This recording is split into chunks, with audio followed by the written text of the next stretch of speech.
সবাই বাবার সম্পত্তি রক্ষা করার জন্য ডায়মন্ড হারবার কোর্টের দুয়ারে ছুটে বেড়ায়। হ্যাঁ, সুধা গরজ বিচার করবেন সর্বসাধারণ মানুষ। কারণ নাম সুধা হলে তো সুধা নয়, তার ভেতরে ভেতরে তো গরল থাকেই। নামে সুধা হলে হলো, সুধার ভিতরে এই গরল আছে।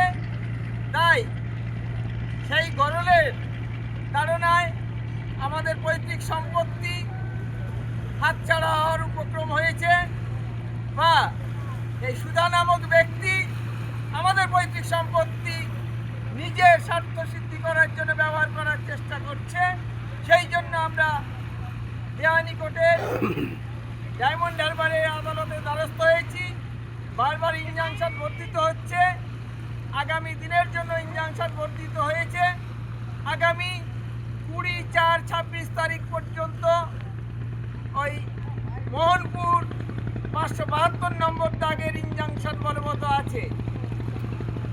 তাই আপনারা দেখুন, নিজেদের পৈতৃক সম্পত্তি রক্ষা করার জন্য কেন আমাদের এত হেনস্থা হতে হবে?